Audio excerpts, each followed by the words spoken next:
A 9-year-old girl and her grandfather set off on what should have been a routine camping trip, but they never returned home. For 7 torturous years, the girl's mother endured sleepless nights while authorities hit dead end after dead end.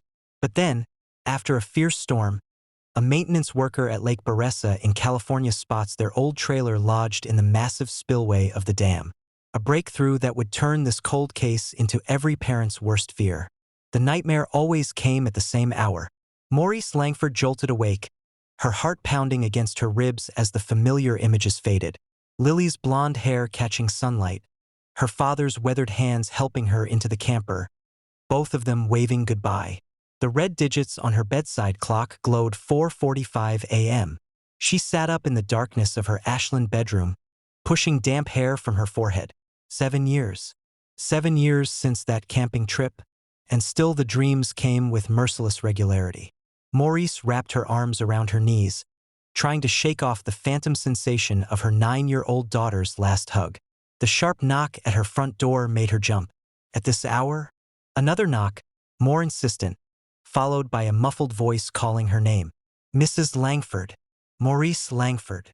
She grabbed her nightgown from the chair, wrapping it tightly around herself as she padded to the front door. Through the peephole, she saw 2 figures under her porch light, one in a dark suit, the other in a sheriff's uniform. Morris's hands trembled as she undid the locks. A cold dread, heavy and metallic, began to settle in her stomach. It felt like the air itself had solidified, pressing in on her from all sides. Every fiber of her being screamed at her to keep the door shut, to retreat into the comforting, albeit lonely, darkness of her home. But the insistent knocking, the urgency in the voices, pulled her forward. Agent Jonah Kessler stood on her doorstep, his FBI badge already out, glinting dully in the weak pre-dawn light. Beside him, Sheriff Andrea Brody shifted her weight, her expression grim, etched with a quiet sympathy that Maurice immediately distrusted. Sympathy usually meant bad news. "I'm sorry to wake you, Mrs. Langford," Agent Kessler said, his voice deep and calm, yet carrying the unmistakable weight of someone delivering difficult news. "We've been trying to reach you for the past hour." "My phone." Maurice glanced toward the kitchen where she'd left her mobile, a forgotten rectangle of plastic on the worn counter. "I put it on silent last night. I'm sorry. What's happened?"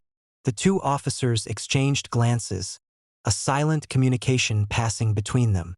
Sheriff Brody stepped forward, her voice softer than Agent Kessler's, but no less heavy. "Ma'am, we need you to come with us. We found your father's camper." The words didn't make sense. Maurice blinked, certain she'd misheard, the sentence fragments refusing to coalesce into any comprehensible meaning. "His camper? But that's where?"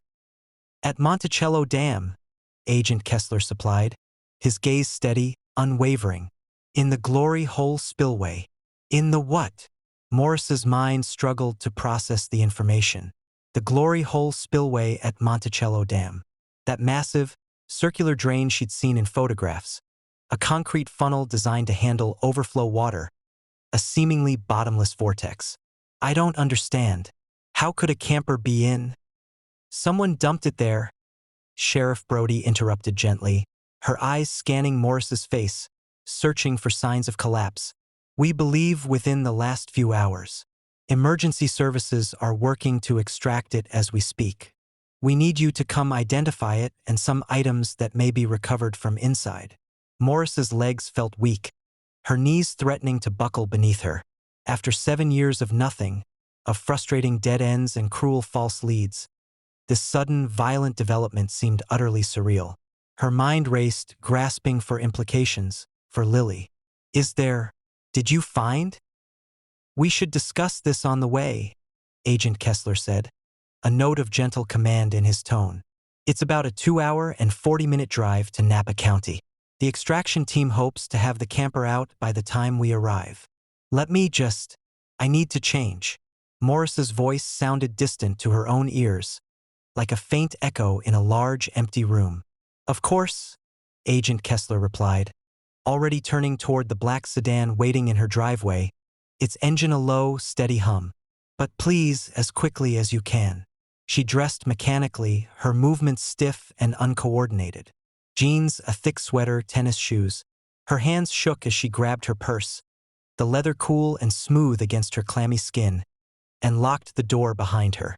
The weight of the house's silence, now amplifying the chaos in her mind, was almost unbearable.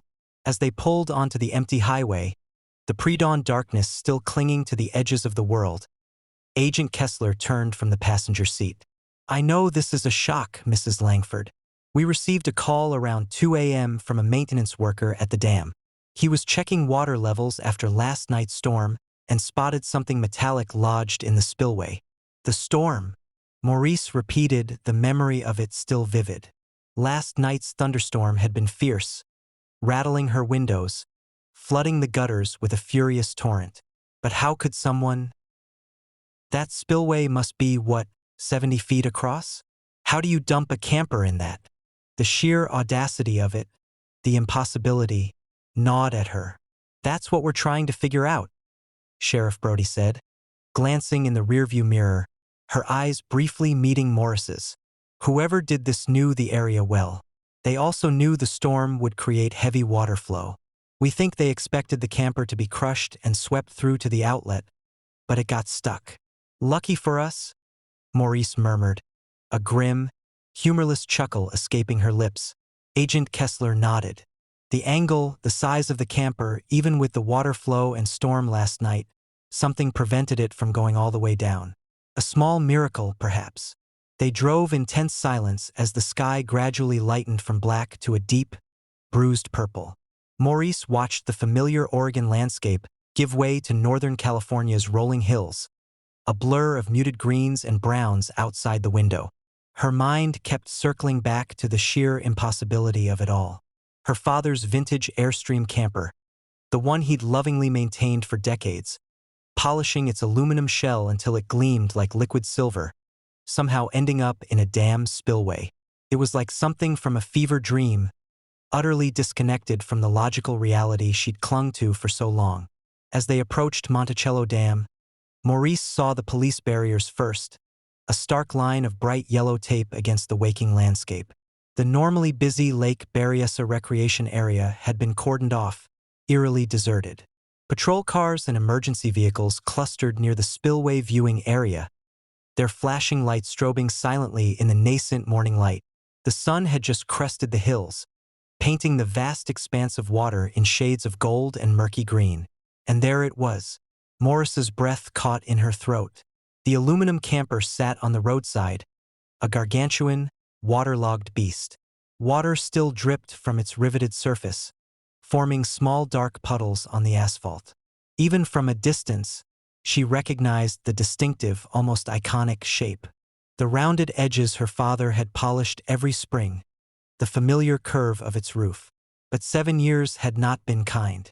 Rust streaked the once gleaming surface like angry, weeping wounds, and the windows were clouded with grime, like blind eyes staring blankly into nothingness. Agent Kessler helped her from the car, his hand a steady presence on her arm. "Take your time, Mrs. Langford." As they approached, a man in a CAL FIRE vest intercepted them, his face tired but resolute. "Agent Kessler, I'm Dave Morrison, lead supervisor on the extraction. Hell of a thing getting that out of there. How did you manage it?" Sheriff Brody asked, her gaze sweeping over the scene. Morrison gestured to the massive crane still positioned near the spillway, a metal titan against the sky.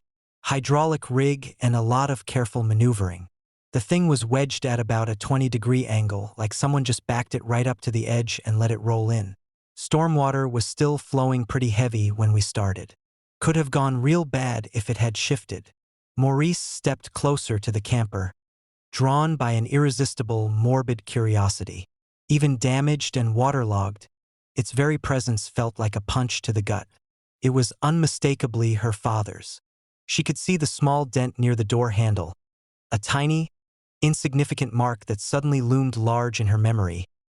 The place where she'd backed into it with her bicycle when she was 12. A forgotten moment of childhood clumsiness, now a searing brand of recognition. "The forensics team has already done a preliminary search," Agent Kessler said gently. his voice barely above a whisper, as if treading on sacred ground. "Mrs. Langford, I need to tell you, we didn't find any human remains inside." She nodded, the information washing over her, leaving an unsettling mix of emotions. Unsure if that was relief or a fresh wave of disappointment that now she still had no answers, no closure about Lily. "But we did recover several items." He led her to a folding table, set up under a canopy to shield it from the morning sun, where evidence bags were laid out in a stark, clinical row. "We need you to identify these if you can."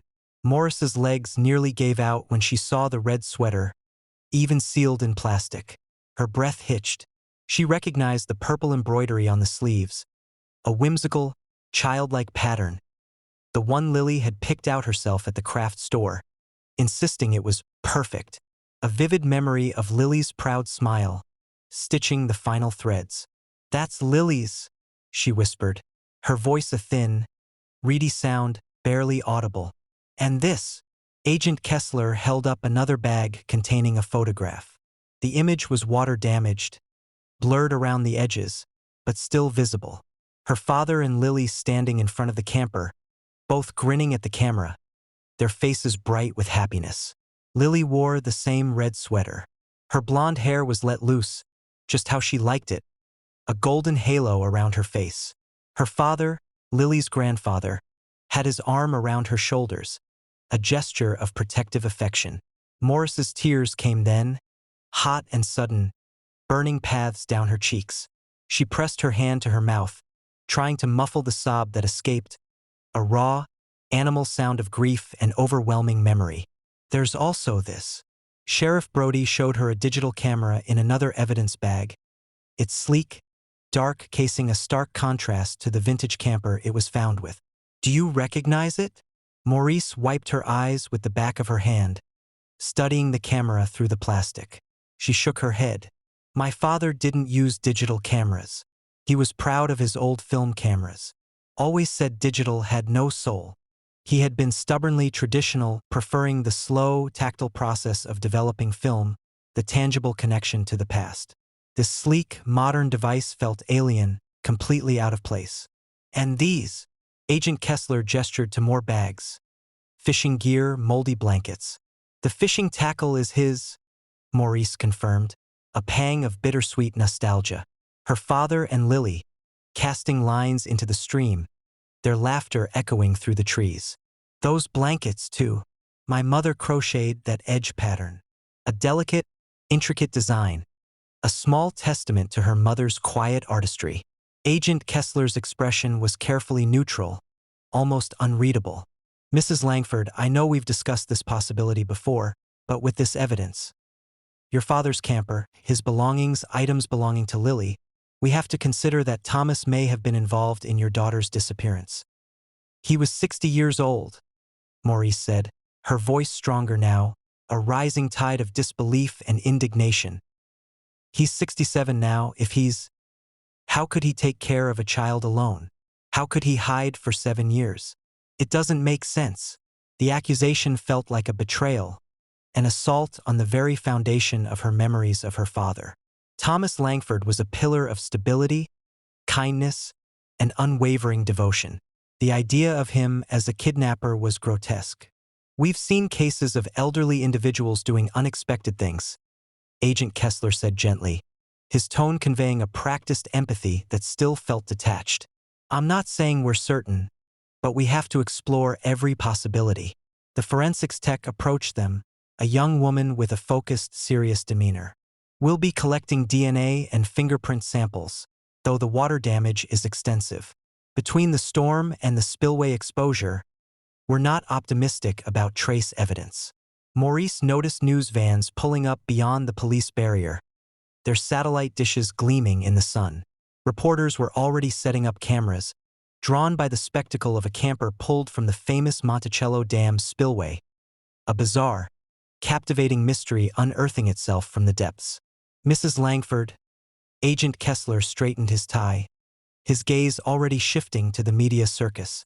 "I'm going to need to make a statement to the media. Would you like to say anything?" She thought of her father, of the man who'd taught her to fish in that very camper, who'd spent countless hours with Lily, fostering her confidence during Morris's long work hours.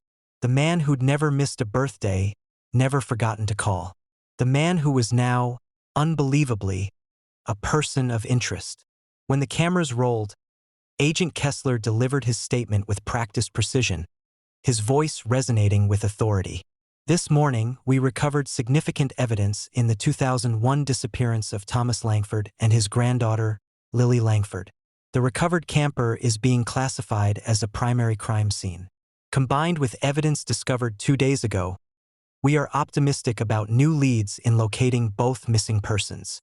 A reporter, bold and insistent, called out, "Is Thomas Langford considered a suspect? We're exploring all possibilities," Agent Kessler replied, his expression unyielding. "Mr. Langford remains a person of interest, as he has throughout this investigation." They pushed Maurice forward then, microphones thrust at her face like hungry beasts. The bright lights of the cameras blinded her for a moment. She tried to speak clearly despite her tears, her voice raw with desperation and a flicker of defiant hope. "Dad, if you're watching this, please come home. Bring Lily back to me. We can still be a family. We can work through whatever happened."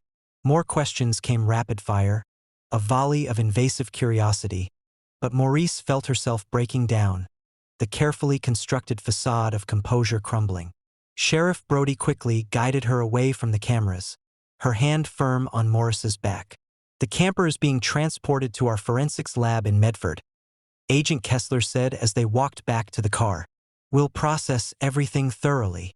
Maurice watched the tow truck secure her father's camper, that familiar aluminum shell that had carried so many happy memories. Now it was evidence in a 7-year-old mystery, dragged from a spillway like some strange, waterlogged relic from the deep. As they drove away from Monticello Dam, Maurice pressed her forehead against the cool window glass. The morning sun climbed higher, burning off the last wisps of storm clouds, illuminating the landscape in a harsh, unfeeling light. Somewhere out there, she hoped, her father and daughter were watching this same sunrise, perhaps even together. The return journey to Ashland stretched endlessly before them. What had been empty highways in the pre-dawn darkness were now clogged with Tuesday afternoon traffic.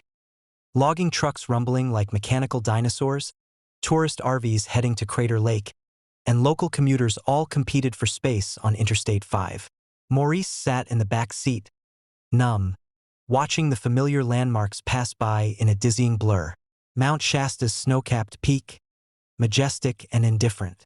The Siskiyou Pass, a winding ribbon through the mountains. The welcome sign for Jackson County. 3 hours. 3 hours to think about that waterlogged camper, about the red sweater sealed in plastic. About 7 years of questions that now seemed to have spawned even more questions, twisting into a Gordian knot of uncertainty. By the time they pulled into the Ashland police station, the clock on the dashboard read 12:17 p.m. Morris's stomach should have been growling, but the thought of food made her nauseous, churning bile in her throat. "I know you probably want to go home," Agent Kessler said, his voice softer now as he held the station door open. "But I'd like to review the case file with you while everything's fresh. Sometimes details emerge when we revisit the original investigation." The conference room smelled of burnt coffee and dry erase markers, a sterile, almost antiseptic scent that did nothing to calm Morris's frayed nerves. Sheriff Brody pulled out a thick manila folder, its edges worn from years of handling, while Agent Kessler connected his laptop to the wall-mounted screen. "August 18, 2001, he began, pulling up the original missing persons report on the screen. "You called 911 at 8:47 p.m. when your father and daughter hadn't returned from their camping trip." Maurice nodded, remembering that terrible evening with a clarity that still felt like fresh wounds. They were supposed to be back by dinner. Dad was never late when Lily was with him. When I couldn't reach his cell phone, I knew something was wrong.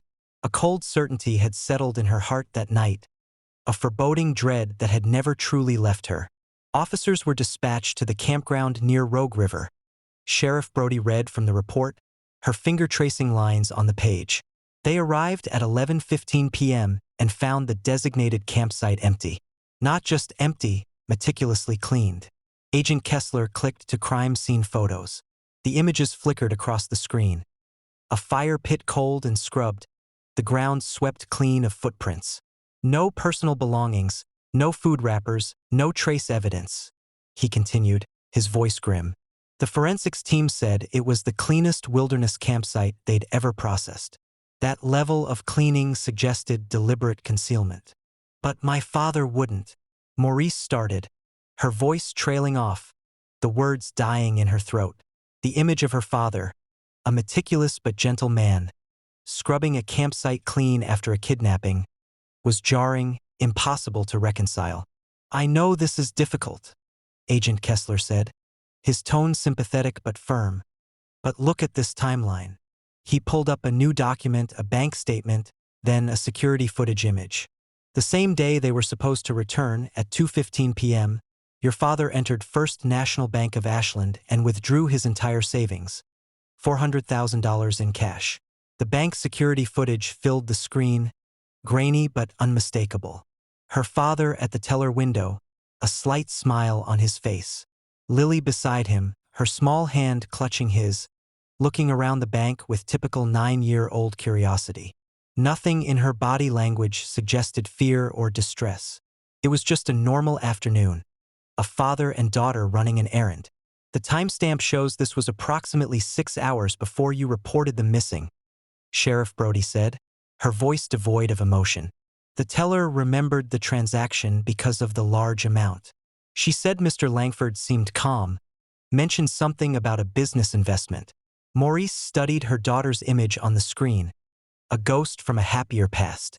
Lily wore the same red sweater they'd found in the camper. Her blonde hair was neat and combed. He took her to get ice cream after bank visits, she said quietly, her voice thick with unshed tears. It was their tradition. Every time they went to the bank, they'd get a double scoop cone. Mrs. Langford. Agent Kessler's voice was gentle but firm, pulling her back to the grim present. The withdrawal, the cleaned campsite, the disappearance. The pattern suggests planning. The conference room phone rang, its shrill sound jarring in the quiet room. Sheriff Brody answered, listened intently, then handed it to Agent Kessler. Forensics. Yes, excellent. We'll be right down. He hung up and turned to Maurice, a flicker of excitement in his eyes. They've managed to access the memory card from the digital camera. The tech lab was in the basement, a stark contrast to the old police station above. It hummed with the quiet whir of computers and the bright, almost blinding glare of LED lights. A young technician named Carlos, his face illuminated by the glow of his monitor, greeted them, gesturing to his screen. Water got into the camera body pretty bad. But these SD cards are tougher than they look. I recovered 27 images. The photos appeared in a grid on the screen, a mosaic of Lily's missing years. Maurice leaned forward, her heart clenching with a bittersweet ache. There was Lily building sandcastles by a lake, her small body silhouetted against the bright water, roasting marshmallows over a crackling fire, her face smeared with sticky sweetness, laughing on a tire swing, her blonde hair flying out behind her. She looked happy, healthy, older than 9, but not by much, maybe a few years older. Check the metadata, Carlos said, clicking on an image. Lines of code and data flashed. These were taken in 2005 and 2006. Then nothing. She would have been 13 or 14, Maurice calculated, her mind racing. But this isn't my father's camera. He hated digital photography. The memory of his staunch refusal to embrace new technology, his almost philosophical disdain for anything that lacked soul, was vivid. The model was sold at several big box stores starting in 2004, Carlos said, his voice matter-of-fact. Pretty common, unfortunately, but if we narrow it down to local and neighboring town purchases, it's possible he bought it to document Lily growing up. People change their habits, Agent Kessler suggested, his gaze fixed on Maurice. Maurice shook her head, but said nothing. Her father had been stubborn about technology, still using a rotary phone in his kitchen, refusing to get cable TV. The idea of him buying a digital camera felt fundamentally wrong. a discordant note in the carefully constructed symphony of his character. Mrs. Langford, Agent Kessler sat across from her, his expression serious. I understand this is overwhelming, but unless we find evidence pointing to another person, your father remains our primary suspect. The bank withdrawal especially. I understand, Maurice said, though understanding and accepting were vastly different things. The possibility, however remote, that her kind, loving father could have done something so unthinkable, so cruel, twisted in her gut. Sheriff Brody noticed her pallor, her drawn face. You look exhausted. Let us drive you home. You need rest and food. We'll continue processing evidence and update you on any developments. Maurice nodded gratefully. The fluorescent lights of the tech lab were giving her a throbbing headache, and her legs felt unsteady as they walked back through the station, the sterile quiet of the building amplifying her internal turmoil. In the patrol car, she slumped against the window, watching the afternoon sun slant through downtown Ashland streets. Everywhere, normal life continued. People shopping, eating lunch at outdoor cafes, living lives uninterrupted by mystery and loss. When they pulled up to her house, Sheriff Brody turned in her seat. Get some rest, Mrs. Langford. I know today brought more questions than answers, but this is still progress. After 7 years of nothing, we have something. Maurice managed a weak smile, a flicker of appreciation for their quiet dedication. Thank you, both of you. She stood on her porch, watching the patrol car disappear around the corner, its tail lights fading into the distance. The house felt too quiet, too empty, just as it had for 7 torturous years. But now her mind was filled with jarring new images. Her father's camper being pulled from dark, swirling water. Photos of Lily, growing up in a different place, her face frozen in time. And the $400,000 he'd taken from the bank, disappearing along with wherever he had taken her daughter. Progress, Sheriff Brody had said. But progress toward what truth? Maurice stood at her mailbox, key in hand, the ordinary ritual of collecting mail feeling surreal after the morning's events. Bills, advertisements, a catalog she'd never subscribed to. And then her fingers found something different. Plain white envelope. No return address, no postmark, no stamps, just her name written across the front in careful, precise script. The envelope felt thick with an odd weight to it. Not just paper inside. She carried it into the house with the rest of the mail, setting everything on the dining table. The unmarked envelope drew her attention like a magnet, its stark simplicity standing out against the mundane pile. Maurice turned it over in her hands, studying the handwriting. Something about those neat, precise letters made her breath catch, a flicker of recognition, like a half-remembered tune. She tore it open, her fingers fumbling with the paper. A single sheet of paper fell out, crisp and white, along with a black cassette tape that clattered onto the table, a strangely anachronistic object in a digital world. Maurice picked up the letter first, her hands beginning to tremble as she recognized. No, it couldn't be. The handwriting was neat, controlled. Each letter formed with careful precision, just like Lily used to write back when she'd leave notes on the refrigerator or practice her penmanship at the kitchen table. Her small tongue often sticking out in concentration. But this was different, too. More mature, the letters slightly larger, the style evolved. Of course, it would be different. 7 years had passed. Her daughter would be 16 now. Mom, Maurice read aloud, her voice a shaky whisper, the words a direct blow to her heart. I will see you again soon. Please listen to Grandpa. He is a kind person. He just wants what's best for me. If you don't listen to him, then we'll never meet again. Lily. Maurice read it 3 times, her mind struggling to process the words, to reconcile the sweet, trusting daughter she remembered with the cold, almost threatening tone of the letter. The threat at the end felt wrong. Alien. The Lily she knew, always eager to please, would never write something so chilling, so manipulative. But then, what did she know about the Lily who had lived 7 years away from her? What had those years done to her little girl? She picked up the cassette tape. No label, just blank black plastic. Her eyes scanned her living room, desperately searching for a way to play it.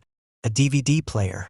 a stereo system with a CD player, even an old turntable she'd inherited from her mother, a relic from a bygone era.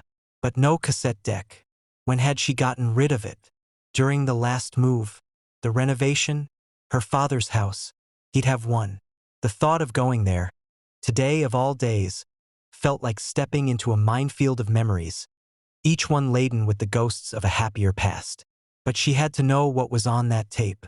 It felt like a lifeline, a tangible link to the truth, however painful it might be. Maurice grabbed her keys and headed back out, the mysterious envelope and tape clutched in her hand.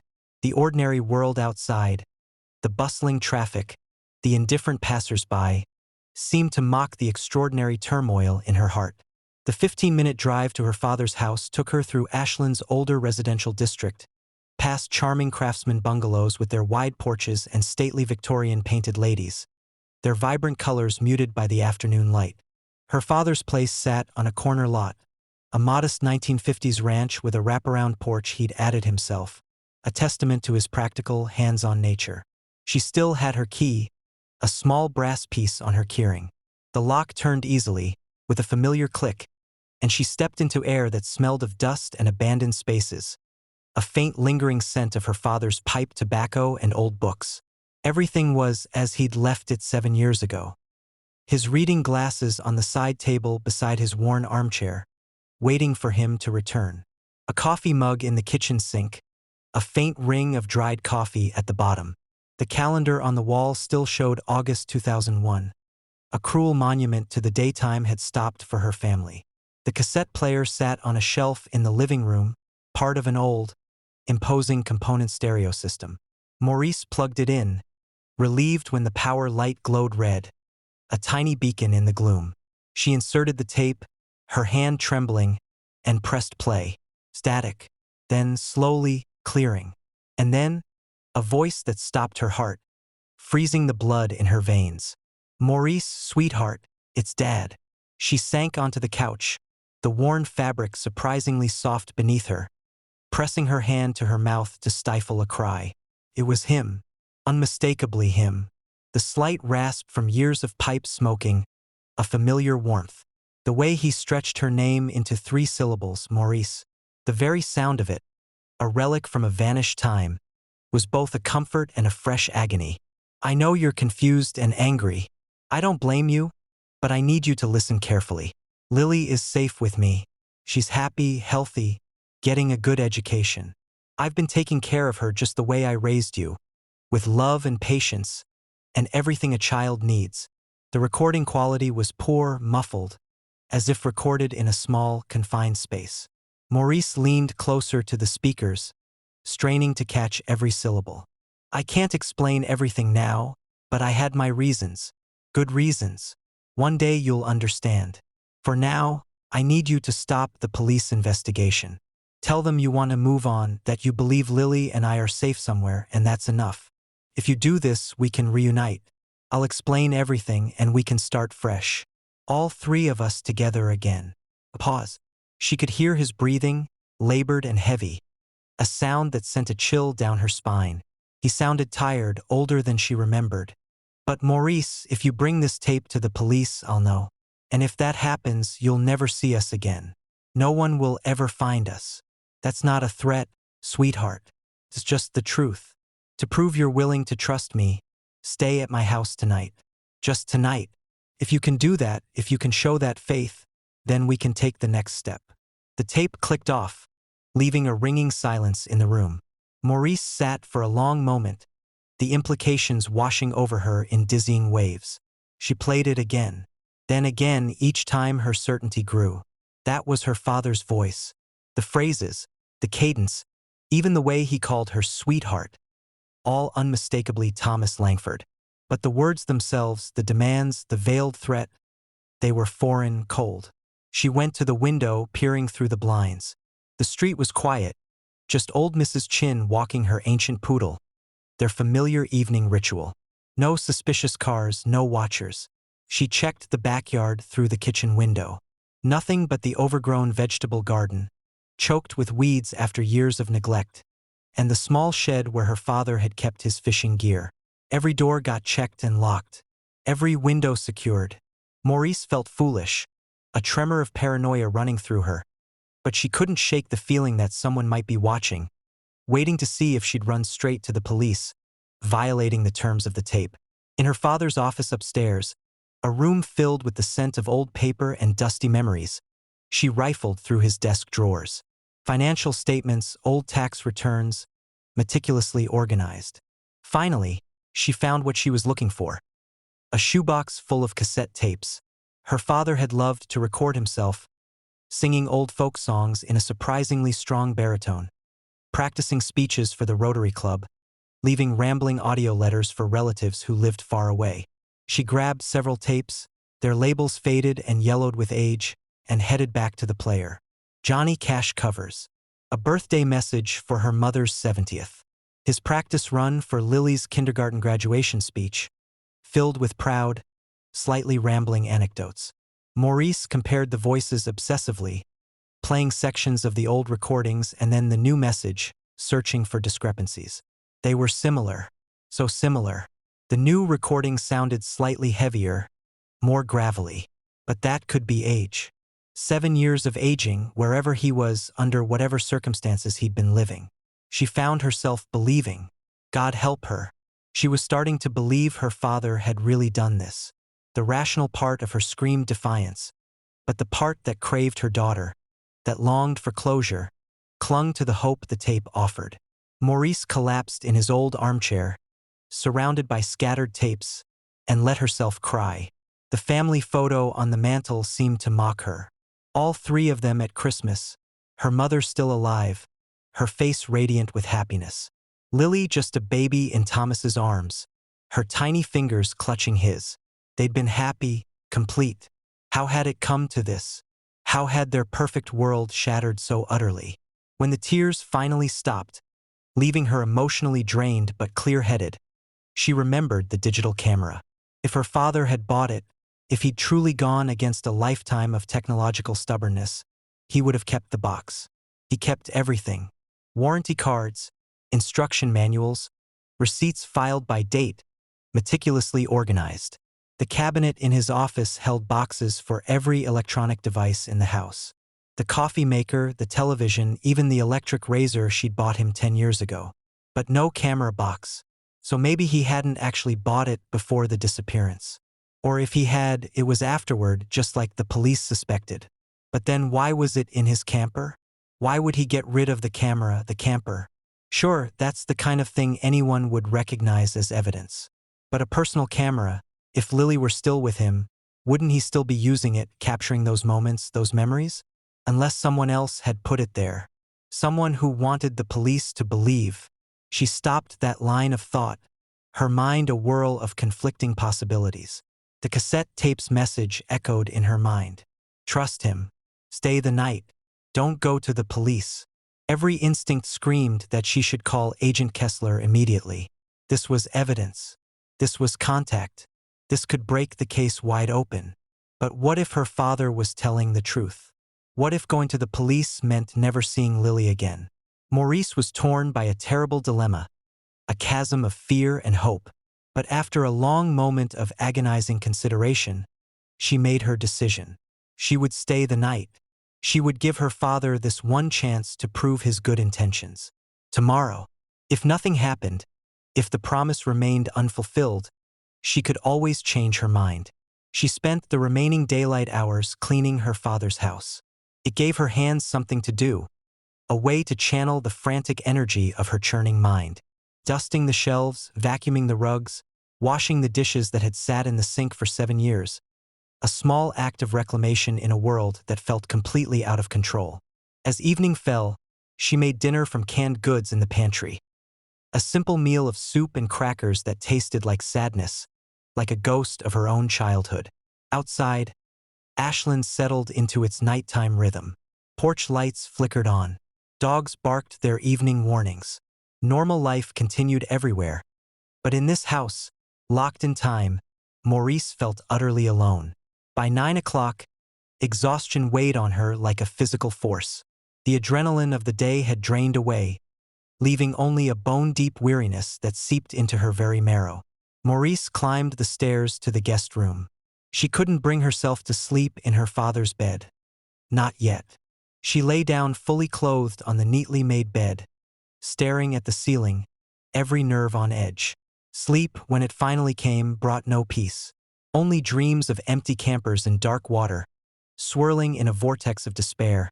And somewhere in the distance, the faint, disembodied sound of her daughter calling for help, a desperate, fading echo. The nightmare released her at 5 a.m. Maurice gasped awake in the unfamiliar guest room. Her father's house pressing in with its heavy silence, the scent of dust and memory stifling. The window showed only darkness, a featureless canvas. When she looked at the wall clock, its hands were frozen at 3:17, the battery long dead. Her phone screen hurt her eyes, its harsh blue light a jarring intrusion. 5:02 a.m. Another early morning, another jolt from sleep, but this time she wasn't in her own bed. This time she'd spent the night in her father's house, following the cryptic instructions of a voice on a cassette tape. The envelope lay on the bedside table where she'd left it, a stark white rectangle. Maurice picked up the letter again, studying the handwriting in the dim light of her phone. The more she looked at it, the more wrong it felt. Yes, it resembled Lily's careful penmanship, the neat loops and precise crosses. But would her daughter, her sweet, empathetic Lily, really write such cold words? "We'll never meet again." It sounded like something dictated, something forced, not something that came from Lily's heart. And why hadn't her father written the letter himself? If he was the one making demands, why use Lily as his mouthpiece? She opened the bedside drawer, looking for tissues to wipe away the fresh tears welling in her eyes, and stopped. There, coiled neatly with its earphones wrapped around it, sat her father's old Sony Walkman. The silver plastic was scratched and worn, but undeniably familiar. How many times had she seen him walking the neighborhood with those foam headphones over his ears, humming along to his cassettes, lost in his own world of sound? Maurice pulled it out, pressing the eject button. Empty. The battery compartment held only the white residue of long-dead batteries. She padded to the kitchen, her bare feet silent on the cold linoleum, and rummaged through the junk drawer until she found a package of AA batteries. The Walkman whirred to life with a satisfying click. Still working after all these years.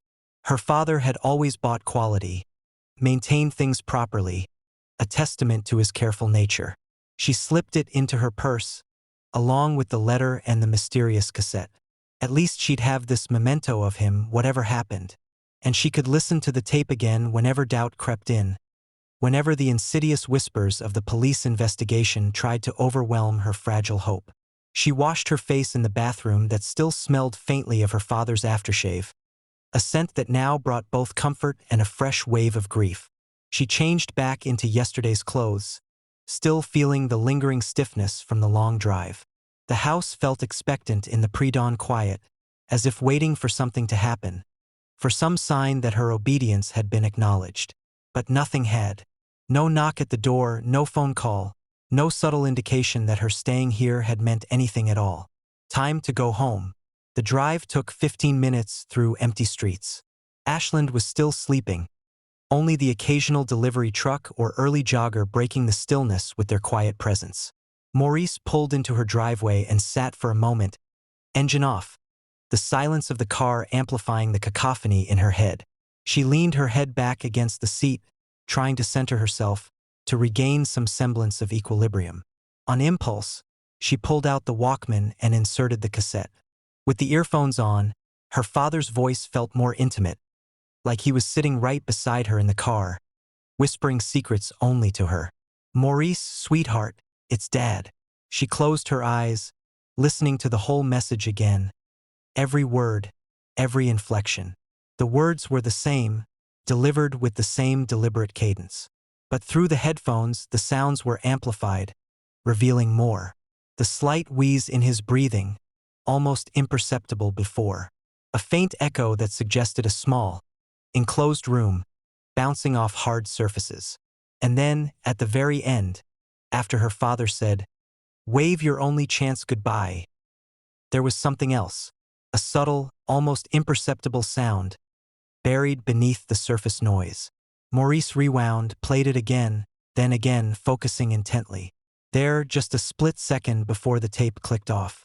Another voice, male, younger, saying what sounded like, "That's enough."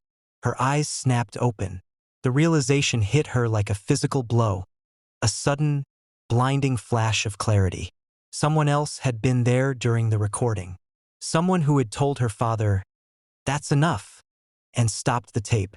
The implications raced through her mind, each one a cold, sharp shard of glass. If someone was controlling her father, forcing him to record that message, then everything changed. Her father was 67 now, if still alive, an old man, possibly sick or frail. How easy would it be for someone younger and stronger to manipulate him, to use him to get to the money he'd withdrawn? And if he wasn't acting alone, how could he possibly care for Lily properly? A wanted man his age couldn't just blend into society, couldn't enroll her in school or take her to doctors. He'd need help, partners, people who might not have Lily's best interests at heart. Maurice scanned her street with new urgency, her gaze sharp, suspicious. The Hendersons' house next door had a dark pickup truck in the driveway instead of their usual sedan. Could be visitors, could be a new car, could be nothing. But the windows were so heavily tinted she couldn't see inside. She needed a second opinion, an objective pair of eyes. Mrs. Patterson across the street was already outside watering her roses, a familiar figure in her brightly colored gardening hat, despite the early hour. Maurice stepped out of her car and called over, her voice trying to sound casual, normal. "Morning, Helen. Hey, did you notice anyone hanging around my house yesterday or this morning?" Mrs. Patterson looked up from her flowers, her smile fading slightly. "No, dear. Why? Is everything all right? I saw on the news about that camper they found." Her gaze lingered on Maurice, concern etched on her face. "I'm fine," Maurice lied, forcing a strained smile. "Just, feeling a little paranoid." "Can't blame you," Mrs. Patterson replied, returning to her roses. "But no, I haven't seen anyone unusual. That truck next door showed up around midnight, but I think it's their nephew visiting from Portland." Maurice thanked her and returned to her car, the cold knot of dread tightening in her stomach. The truck's presence still nagged at her. She sat behind the wheel, weighing her options, the Walkman and the letter feeling heavy in her purse. The cassette was evidence. The letter was evidence. That second voice changed everything. She couldn't handle this alone. She needed Agent Kessler and the FBI's resources. Her father's words echoed, "If you bring this tape to the police, I'll know." But how would he know unless someone, or her father himself, was watching her right now? Maurice made her decision. She reversed out of the driveway, the tires crunching softly on the gravel, and headed toward downtown. The police station was only 10 minutes away. She'd turn over the evidence, let the professionals handle it. If her father or whoever was controlling him was angry, so be it. She couldn't gamble with Lily's safety based on vague promises and threats. The small glimmer of hope the tape had offered was now tainted with fear, replaced by a fierce resolve to protect her daughter, no matter the cost. 3 blocks from her house, she noticed the dark pickup in her rearview mirror. Same tinted windows, same aggressive chrome grille. It maintained a steady distance, matching her speed exactly. Her hands tightened on the wheel, her knuckles white. When she turned right on Siskiyou Boulevard, the truck turned too, a silent, menacing shadow. When she changed lanes, it followed. No doubt now, she was being tailed. Maurice pressed harder on the accelerator, her heart hammering against her ribs like a trapped bird. The police station was just ahead, a beacon of safety. But the truck suddenly surged forward, its engine roaring, a hungry beast unleashed. It pulled alongside her, then swerved right, forcing her toward the shoulder. She had no choice but to follow its lead or risk a collision, a violent wreck that would achieve their unknown purpose. The truck herded her onto a dirt road she'd never noticed before, a narrow, overgrown track disappearing into a thick copse of trees. Her car bounced violently over ruts and old wooden railroad ties, the suspension groaning in protest. Finally, the truck angled across the narrow track, blocking her path completely, a solid wall of dark metal. Morris's heart hammered against her ribs, a frantic drumbeat of terror. As the driver's door opened, a woman stepped out, 40s, medium build, dark hair pulled back in a severe ponytail. She moved with purpose, not rushed, but confident, almost predatory. "Roll down your window," the woman said when she reached Morris's car, her voice flat, devoid of emotion. Maurice kept her hands visible on the steering wheel, her grip white-knuckled. Through the glass, she could see the woman held something, a folding knife, blade still closed, but ready, a silent promise of pain. "I said roll it down. We need to talk." Maurice cracked the window 2 inches, a tiny sliver of air and defiance. "Who are you? Where's my family?" The woman leaned closer, her eyes cold and hard. "You don't know anything, do you? Should have stayed at the house. Should have trusted the message. Now you're going to do exactly what I say or your family won't live through this. Understand?" Her voice was a low, chilling threat, unwavering. "Please, just tell me." Maurice pleaded, a desperate whisper. "Get out of the car. Hands where I can see them. Give me your keys." The knife flicked open with practiced ease, the sudden gleam of the blade a stark warning. Maurice raised her hands, her movements slow and deliberate, and slowly opened the door. The woman was stronger than she looked, her grip iron-hard as she spun Maurice around and zip-tied her wrists with brutal efficiency.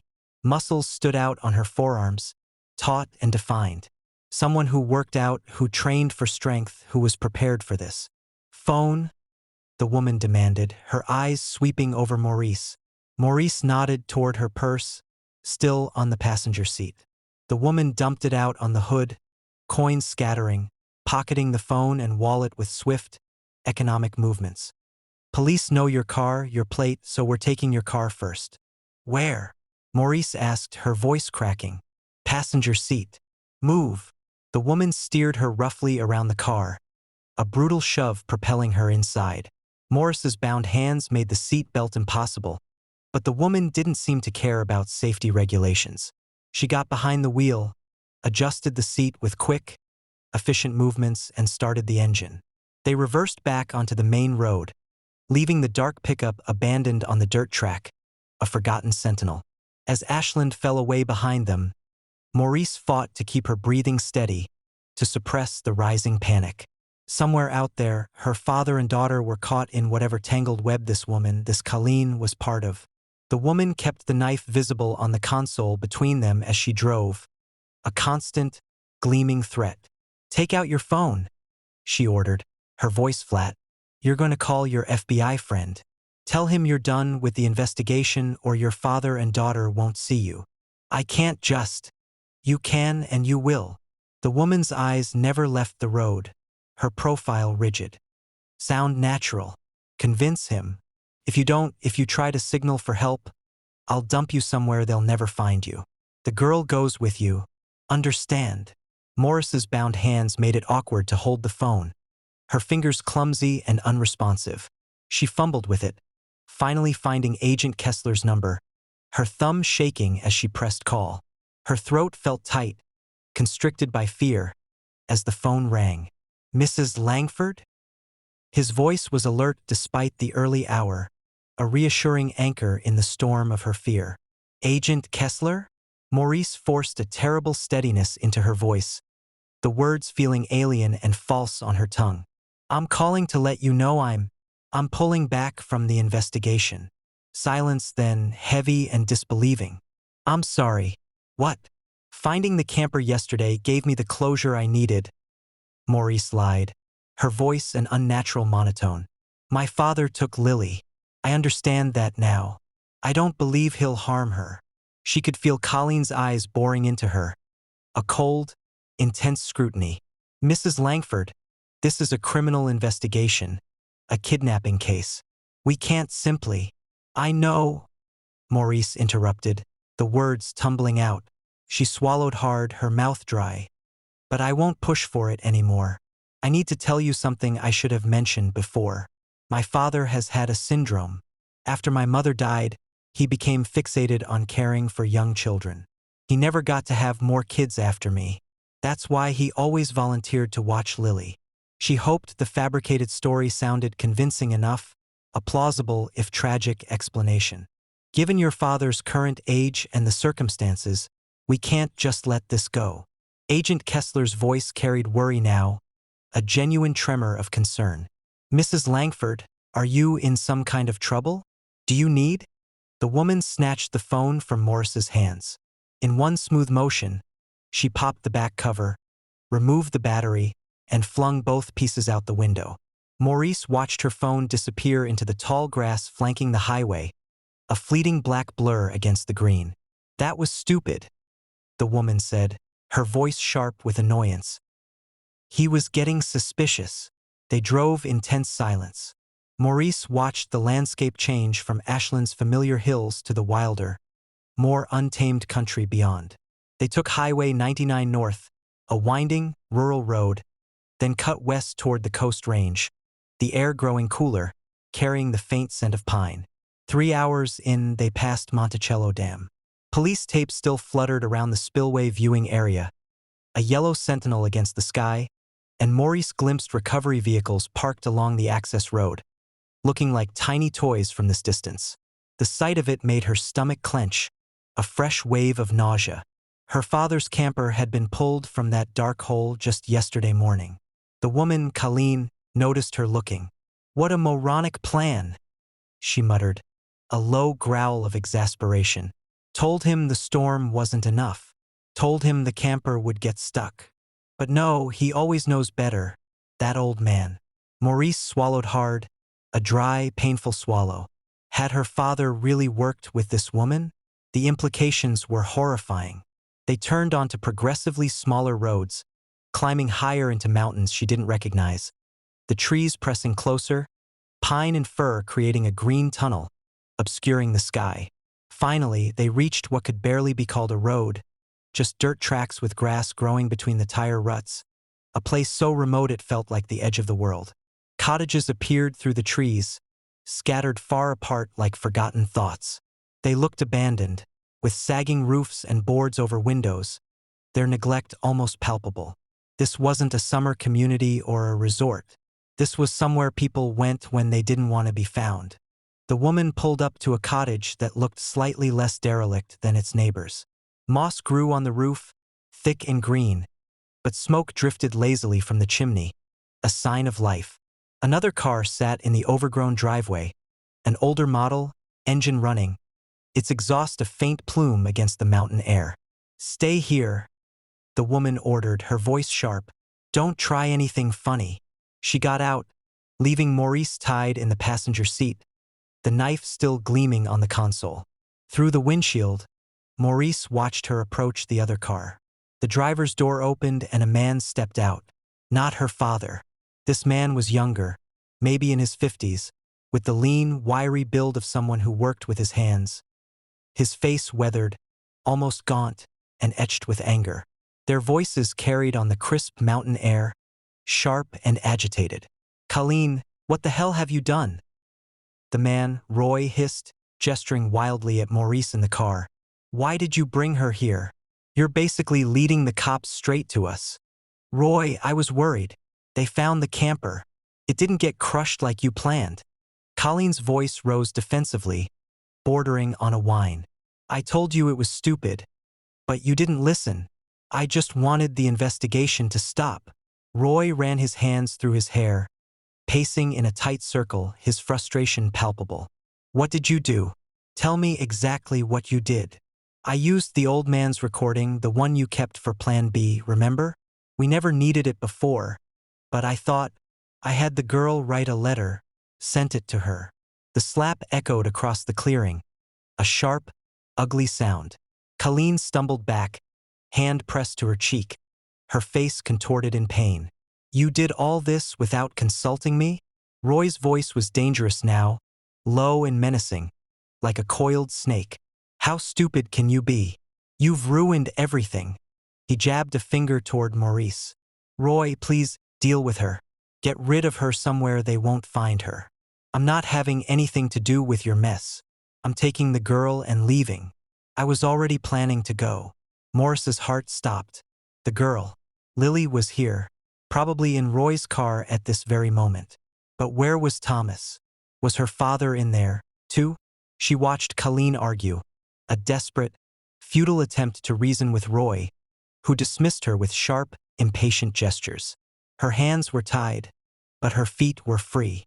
If she could somehow get to the driver's seat, reach the controls, moving carefully, trying not to rock the car, Maurice lifted herself, her muscles screaming in protest, and began sliding across the center console. Her bound hands made it awkward, painful, her movements clumsy. The gear shift dug into her ribs, a sharp, agonizing pressure, but desperation gave her a surge of unexpected strength. Finally, she was in the driver's seat, her legs stretched, her feet able to reach the pedals. The key was still in the ignition, a small, crucial oversight on Colleen's part. Maurice twisted her body, using her elbow to shift the gear to reverse. The car lurched backward, its tires spitting gravel. Through the windshield, she saw Roy and Colleen's heads snap up, their argument forgotten, replaced by dawning alarm. Maurice stomped on the brake, her whole body shaking with effort, cranked her bound arms to turn the wheel, then fumbled the gearshift into drive. Colleen was running toward her, her face a mask of fury, Roy close behind, limping but gaining speed. Maurice slammed her foot on the accelerator. The car leaped forward, a roaring metal projectile. She tried to steer with her bound hands, aiming for the space between them, a narrow gap of freedom. But they dodged the wrong way directly into the car's path. The impact was horrible, a sickening thud that reverberated through the car, through Morris's very bones. Both bodies flew backward, Colleen rolling across the hood before sliding off, a limp ragdoll. Roy spun and fell hard on the gravel, a groan of pain escaping his lips. Maurice hit the brake, her whole body shaking violently, a wave of nausea washing over her. Blood ran from Colleen's nose and mouth, a dark stain against her skin. Roy was trying to sit up, his face scraped raw, spitting red onto the dirt. They were alive, but hurt, groaning and cursing, their shouts muffled by the ringing in Morris's ears. Maurice used her elbow to hit the unlock button and shouldered the door open. She stumbled out, her legs nearly giving way beneath her, her hands still zip-tied, and ran toward Roy's still idling car. Through the back window, she saw her, a teenage girl slumped in the back seat, apparently asleep, her head tilted to one side. Blonde hair fell across her face, but Maurice knew those features, that particular tilt of the head, the shape of her jawline. Lily, after 7 long, agonizing years, her daughter was just feet away, behind glass and locked doors, so close she could almost touch her. Maurice ran to the cottage door, her bound hands making her stumble, a clumsy, desperate urgency driving her forward. Mercifully, it was unlocked. These mountain people probably never worried about intruders this far from civilization. She burst into a dim kitchen that smelled of mold and old cooking grease, the air thick and stale. A knife block sat on the counter, a beacon of hope. She spun around, using her elbows to knock a butcher knife free. It clattered onto the linoleum with a jarring sound. The challenge was picking it up with her wrists tied. Maurice dropped to her knees, maneuvering the knife with clumsy elbow movements until the blade faced upward, wedged precariously against the cabinet base. She pressed the zip tie against the sharp edge, sawing frantically, her breath coming in ragged gasps. The plastic was tough, designed to resist breaking, strong and unyielding. In her desperation, she pressed too hard. The knife slipped, the blade slicing along the side of her fingers. Pain flared, hot and sharp, a searing agony. Blood welled immediately, a bright, crimson stream running down her palm. But the zip tie snapped. Maurice grabbed the knife properly, her grip slippery with blood, and stood, cradling her bleeding hand against her shirt. An old rotary phone hung on the wall, another relic. She grabbed the receiver, its plastic cool beneath her fingers, spinning 911 with shaking fingers, the mechanism creaking. 1 ring. 2. Through the kitchen window, she saw movement. Roy was pushing himself up from the ground, blood streaming from his scraped face. He was limping, but moving with purpose, his gaze fixed on his car, toward Lily. 911. What is your... Maurice dropped the receiver, letting it dangle and bang against the wall, a frantic, rhythmic clang. Help! Please! She shouted at the phone, hoping the dispatcher could hear over the background noise. Mountain Cottage, Highway 99, past Monticello Dam, kidnapping. No time for more. She gripped the knife, its hilt slick with her blood, and ran back outside, her legs pumping, driven by a primal need. Roy had almost reached his car. Maurice didn't give him the chance. She kicked him hard in the back of his injured leg. He went down with a cry of pain and rage, collapsing onto the gravel. Give me your car keys. Maurice stood over him, the knife shaking in her bloody grip, its blade gleaming menacingly. I'll stab you if you try to leave. I swear to God I will. Roy rolled over, laughing through the blood in his mouth. The sound was ugly, unhinged, a deranged cackle. You'll stab me? You? He wiped his face, smearing red across his cheek, his eyes burning with a manic fury. You're the one who abandoned her, left your little girl with an old man for a camping trip. What kind of mother does that? It was tradition. Morris's voice stayed steady despite her racing heart, a fierce, protective defiance rising within her. My father took me camping. He took Lily. It was family tradition, not abandonment. Tradition. Roy spat the word like a curse, a vile, contemptuous sound. He pushed himself to his feet, swaying but staying upright, his body trembling with rage and pain. You tell yourself that, but you handed her over. Made it easy. He lunged, a sudden, animalistic attack. Maurice tried to dodge, but Roy was faster than his injuries suggested, fueled by a terrifying desperation. His hand closed around her wrist, the one holding the knife. They struggled, a desperate, brutal dance. Roy used his greater strength to turn her arm, trying to angle the blade back toward her face, to make her pain her own. A car engine grew louder, a rusty sedan coming up the dirt road, slowing as the driver saw the scene. Two bloodied people fighting over a knife in the middle of nowhere. Help! Maurice screamed, her voice raw, desperate. Help us! The car accelerated, its driver clearly deciding this wasn't their problem. A blur of indifference speeding away. But the distraction made Roy glance away for a crucial second. Maurice tried to wrench free. Roy's face contorted with fury, a mask of pure hatred. In one vicious motion, he reversed the knife's direction and drove it into Morris's stomach. The pain was immediate and overwhelming, a white-hot agony that consumed her. She felt the blade go deep, felt the hot rush of blood, a sickening warmth spreading across her abdomen. Her legs gave out. She hit the ground hard, the gravel biting into her skin. Both hands pressed to her abdomen, trying to staunch the flow, to push the pain away. Through a haze of shock, her vision blurring at the edges, she watched Roy limp to his car. He was leaving, taking Lily, but Colleen had managed to stand. She stumbled toward the car, reaching for the passenger door. Roy, wait! He shoved her away with brutal force. She was already weak from being hit by the car, the impact sending her sprawling onto the dirt road again. You deal with your mess, he snarled, his voice thick with venom. I'm done with you. The engine roared, tires spun on gravel. Maurice, growing weaker, her vision starting to blur into a tunnel, watched Roy's car lurch forward. 20 meters. That's as far as he got. The sirens came first, a high-pitched, wailing crescendo, then the flash of lights through the trees, strobing red and blue. Police cars materialized as if from nowhere, blocking the narrow road, their arrival a sudden, overwhelming force. Maurice heard shouting, commands to stop the vehicle. Exit with hands visible. Through her fading vision, she saw uniforms converging on Roy's car, saw them pull him out, force him to the ground. The satisfying click of handcuffs, a small, distant sound of justice. Somewhere behind her, Colleen's voice, weak and bitter, cut through the fading noise. "I hope you die just like your father." The words hit almost as hard as the knife. Thomas was dead. Her father was really gone.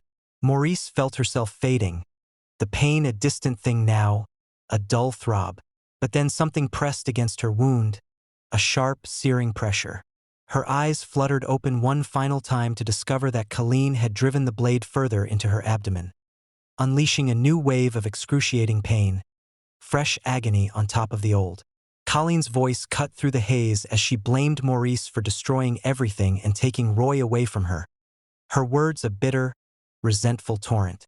The distant wail of sirens grew louder, accompanied by urgent voices, shouting for medical assistance and reassurances that help was on the way.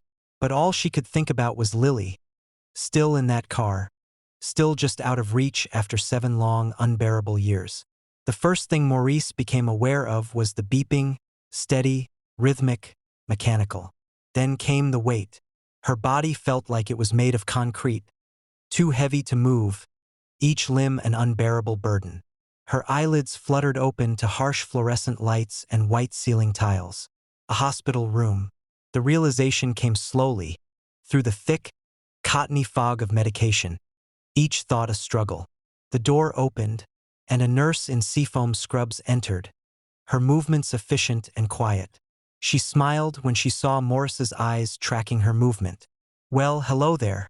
Welcome back." Maurice tried to speak, but her voice came out as barely a whisper, a reedy, dry sound that seemed to scratch at her throat. "Where? What happened? Easy now. Don't strain yourself." The nurse checked the monitors, making notes on a tablet, her fingers tapping softly. "You're at Providence Medford Medical Center. You've been quite the fighter. 3 days in a coma, but you pulled through. We moved you to this room about 30 hours ago when you started showing signs of improvement." "How do I?" Maurice's throat felt like sandpaper, raw and parched. "How do you feel?" "That's normal to ask." The nurse's expression grew more serious, a hint of somberness in her eyes. "You've been through major trauma. You suffered severe blood loss and a punctured kidney from the stab wound. I'm afraid the damage was too extensive. We had to remove the kidney during emergency surgery." Maurice absorbed this information slowly, the words sinking in with a heavy finality. "One kidney, part of her gone forever. Will I?" "You'll be fine with one kidney," the nurse reassured her, patting her arm gently, her touch light. "There will be some lifestyle adjustments, watching your diet, regular checkups, but people live completely normal lives with a single kidney. You're lucky to be alive. Honestly, when they brought you in, it was touch and go." "The girl," Maurice managed, the word a desperate plea. "In the car, was she?"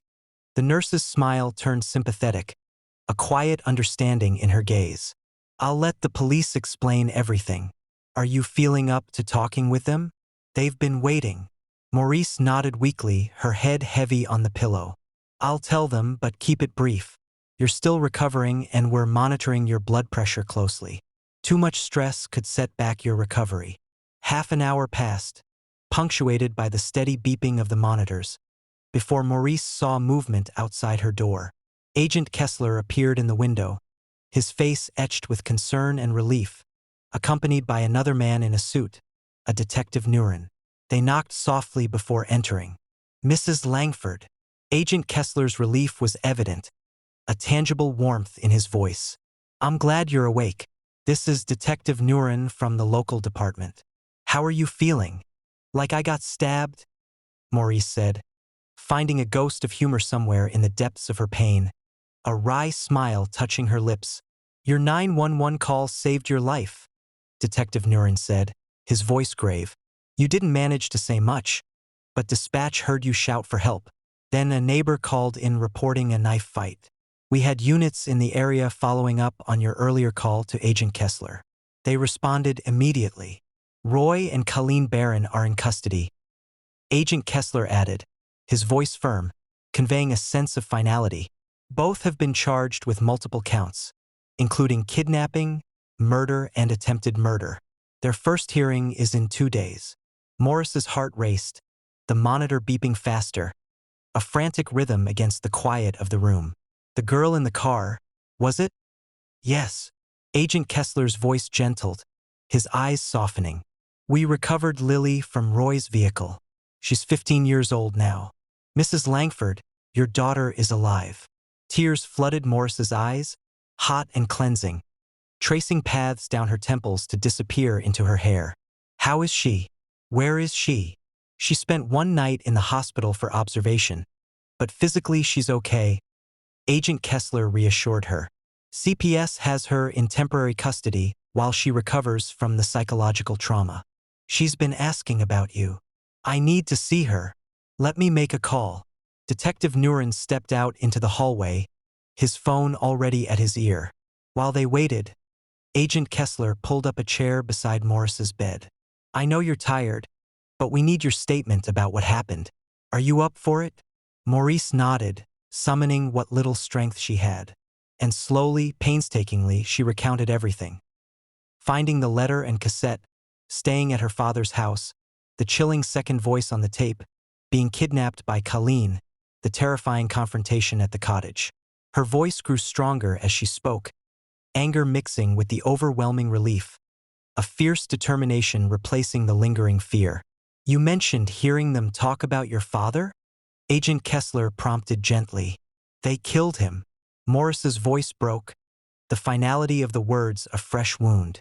Colleen said something about burying him and the cassette. Roy had recorded my father's voice for some plan B that they never used. Colleen stole it when she panicked about the investigation.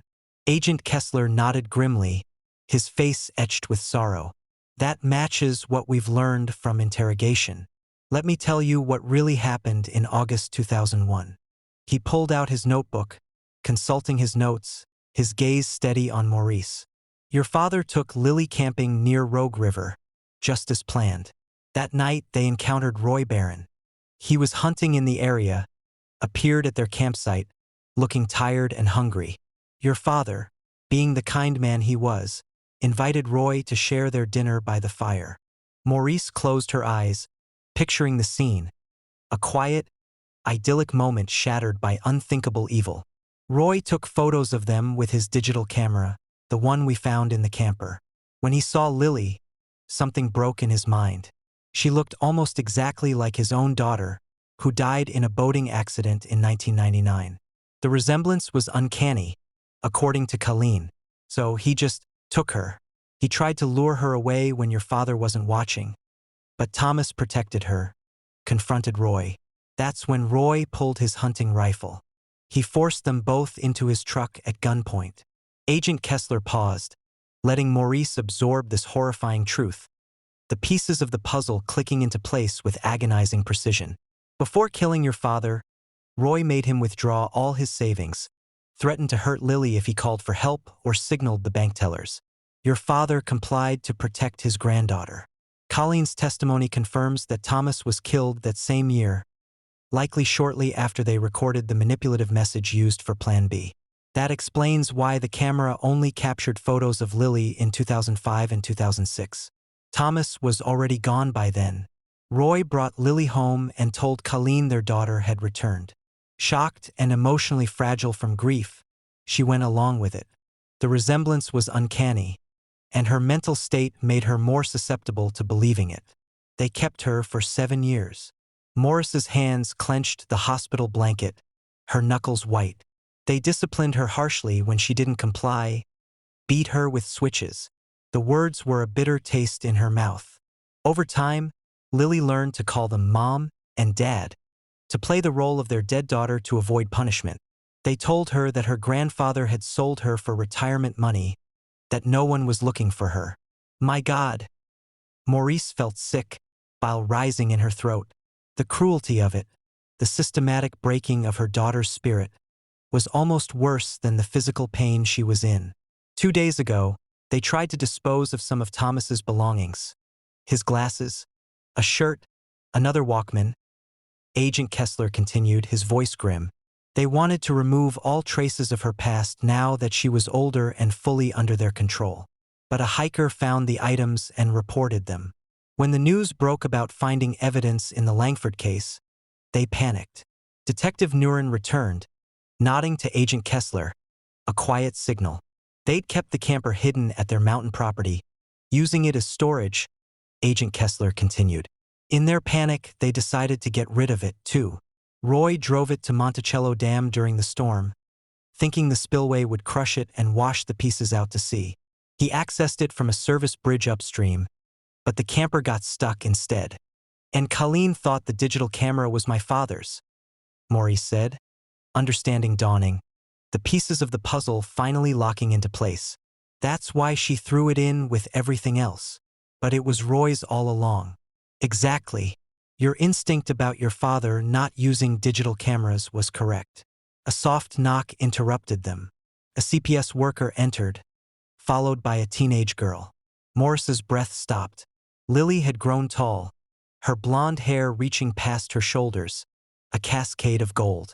She was thin, too thin, with guarded eyes that looked older than her 15 years, eyes that had seen too much. But underneath the changes, Maurice could still see her daughter, the beloved little girl she'd mourned for so long. The shape of her face, the way she tilted her head, the slight dimple in her left cheek when she was thoughtful. The little girl who'd waved goodbye 7 years ago. Mom! Lily's voice was uncertain, a tentative whisper, yet hopeful. Oh, baby! Maurice held out her arms, tears streaming freely down her face, the raw emotion bubbling up. Lily rushed forward, careful of the 4 lines and monitors, and fell into her mother's embrace, burying her face in Morris's shoulder. They held each other, both crying now, the years of separation, of pain and longing, finally melting away in the warmth of their reunion. They killed Grandpa. Lily sobbed against Morris's shoulder, her voice muffled, thick with grief. Right after he got the money. They made me think he sold me, but he didn't. He tried to protect me. They killed him, and I don't even know where he is. Shoo, sweetheart. Maurice stroked her daughter's hair, breathing in the reality of her, the scent of her, the tangible presence of her miracle. Grandpa loved you so much. He'll always be in our hearts. We won't forget him. I promise. Agent Kessler cleared his throat gently, his voice respectful. We'll be searching the Baron's property once we get a court order. In cases like this, bodies are usually buried close to where the killers lived. We'll find him, Mrs. Langford. We'll bring him home. Thank you, Maurice whispered, her voice choked with emotion.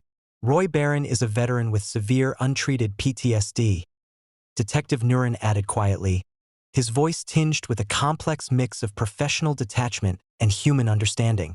Losing his daughter broke something in him. Colleen enabled his delusions out of her own grief. Their trauma and guilt made them increasingly paranoid, which ultimately led to their downfall. If they'd stayed quiet, we might never have found them, but fear made them reckless. Maurice held Lily tighter, her grip firm, unwavering. Justice would come for Roy and Colleen Barron. Her father would be found and properly laid to rest, his sacrifice honored. There would be trials, lengthy therapy, a long, arduous road of healing ahead for both her and Lily.